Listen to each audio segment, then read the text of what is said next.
Hello everyone, welcome to Management Kaksha, a one-stop solution for all your management queries.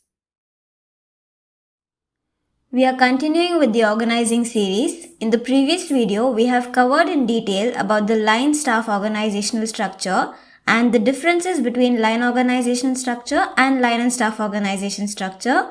The link is listed above. Please watch it before continuing with this video. In today's video, we'll be discussing the horizontal organizational structure and divisional organizational structure. Important questions for this topic will be shared at the end of the video, so hang in there.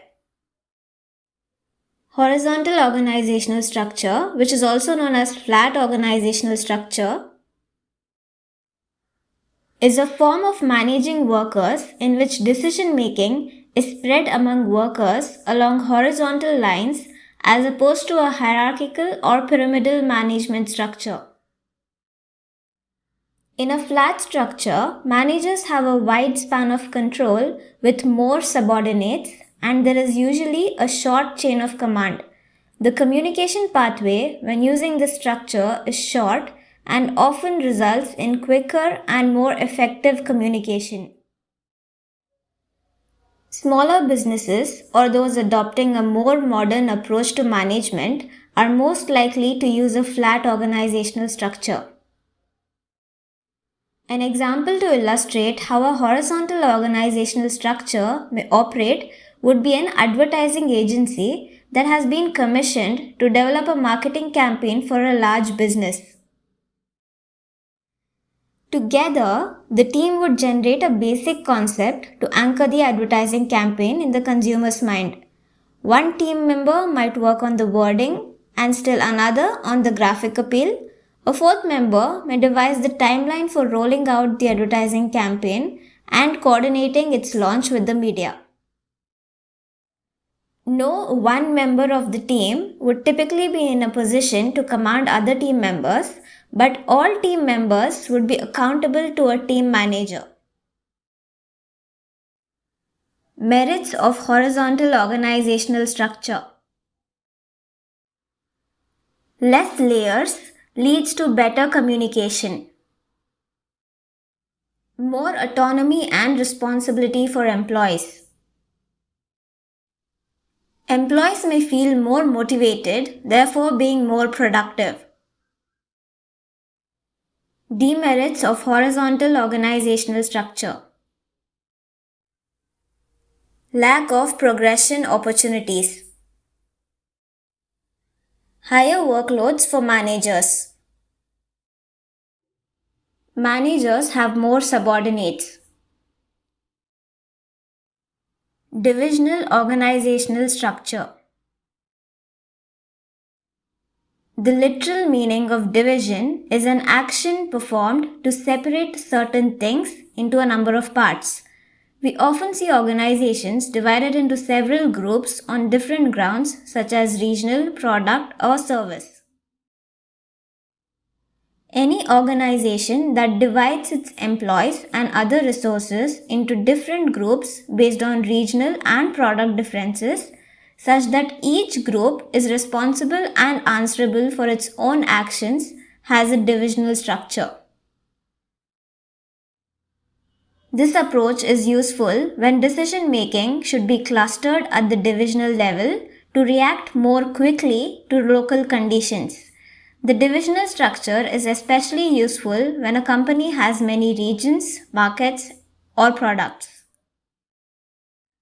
For example, the electronics department of Samsung is completely responsible for its own actions, and the smartphone department is responsible for its own actions.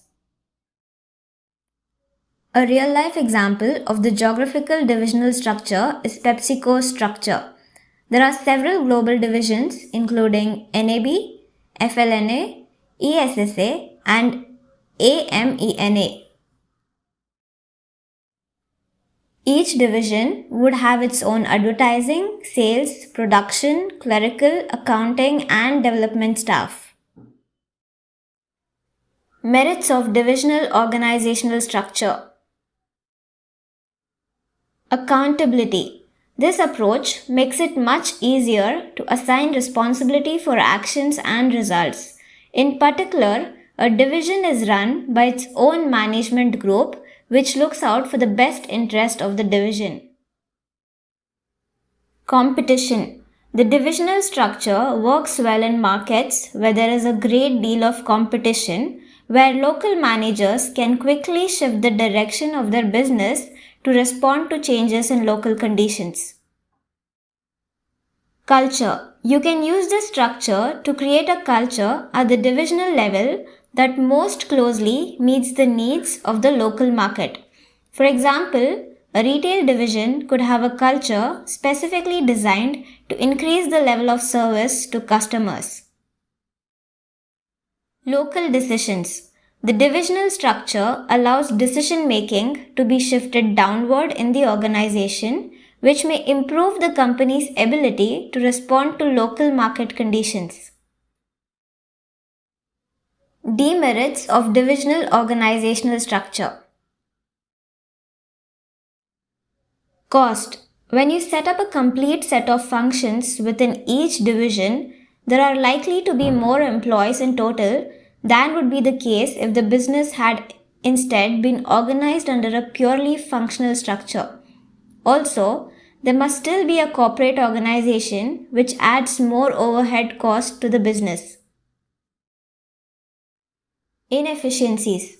When there are a number of functional areas spread among many divisions, no one functional area will be as efficient as would have been the case if there had instead been one central organization for each function. Rivalries. The various divisions may have no incentive to work together and may even work at cross purposes, as some managers undercut the actions of other divisions in order to gain localized advantages. Strategic focus. Each division will tend to have its own strategic direction, which may differ from the strategic direction of the company as a whole. Important questions for this topic are: explain why horizontal organizational structure is also known as flat organization structure. And the answer is: explain with an example divisional organizational structure. And the answer would be: in the next video, we'll discuss the matrix, network, and virtual organizational structure, so stay tuned. And don't forget to like, share, and subscribe for more such content.